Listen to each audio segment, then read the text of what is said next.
मीरपुर नाम के शहर में तेजस अपनी पत्नी नीरू के साथ रहता था। पति पत्नी दोनों ही नौकरी करते थे। एक दिन तेजस गांव अपनी माँ के पास फोन करता है। हेलो, प्रणाम माँ। जीते रहो माँ, तुम दादी बनने वाली हो हैं? अरे वाह, ठीक है बेटा, मैं कल ही आती हूँ। जब माँ जी शहर पहुंची तो बेटे बहू ने बहुत अच्छे से स्वागत किया। लीजिए माँ जी, चाय। अरे गर्मा गर्म पकोड़े ले आओ माँ के लिए। नीरू रसोई में गई और 2 मिनट में ही पकोड़े ले आई। जी ये लीजिए। बहू, जादू से बनाए हैं क्या? अभी तो रसोई में गई थी। यम्मी। माँ जी, शीला रसोई में पकोड़े तल रही है, मैं बस लेकर आई। हे भगवान, मेरा धर्म भ्रष्ट कर दिया तूने। अब तो गंगा जल से शुद्धिकरण करना होगा। दूसरे दिन, माँ जी मैंने नाश्ता बना दिया है, ऑफिस जा रही हूँ। पर अभी तो घर का सारा काम पड़ा है। शीला आती ही होगी, झाड़ू पोछा बर्तन कपड़े वो सब कर लेगी। हमारे जमाने में घर का सारा काम हम ही करते थे। जी माँ जी, आप बहुत होशियार हैं, मैं घर ऑफिस दोनों नहीं संभाल पाती। तो जरूरत क्या है घर से बाहर जाकर चाकरी करने की? वैसे भी घर का काम खुद करने से घर में बरकत आती है, समझी? पर माँ जी। पर वर कुछ नहीं, इस महीने की पगार मिले फिर ऑफिस बंद। हाँ। रात को नीरू तेजस से कहती है, सुनिए जी, माँ जी बोल रही थी कि मैं नौकरी छोड़ दूं। वैसे ठीक ही तो है, अभी तुम्हें आराम की जरूरत है। फिर भी आराम कहाँ, शीला को छुड़ाने के लिए बोल रही थी। तो अब 24 घंटे में इतना काम तो कर ही सकती हो। पर जॉब पसंद है मुझे, घर पर मन नहीं लगेगा। अगले दिन जब दोनों ऑफिस के लिए निकल रहे थे, मेरी तो कोई कीमत ही नहीं है इस घर में।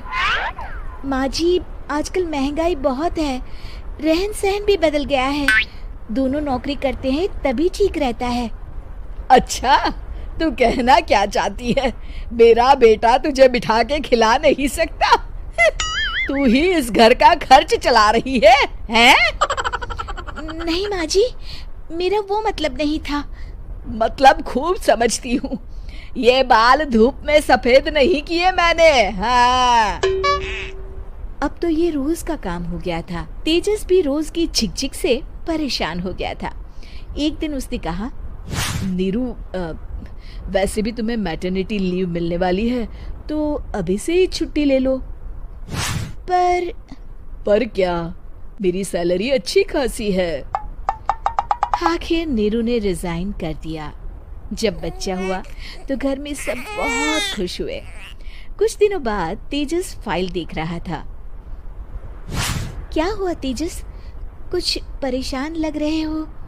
हाँ, वो हमारी जितनी सेविंग्स थी वो तो हॉस्पिटल में और छठी के फंक्शन में खत्म हो गई है नीरू।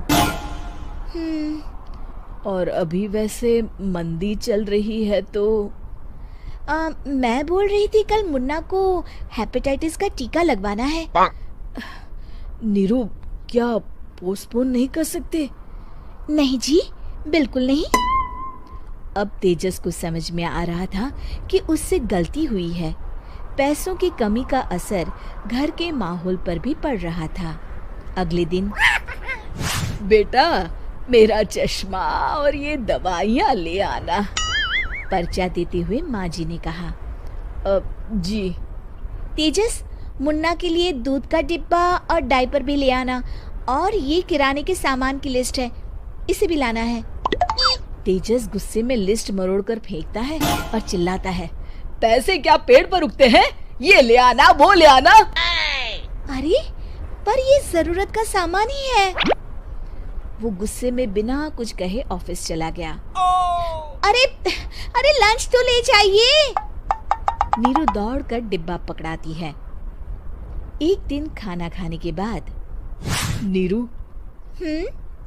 अब तो मुन्ना कुछ बड़ा हो गया, तो अब तुम वापस ज्वाइन कर लो ना जॉब।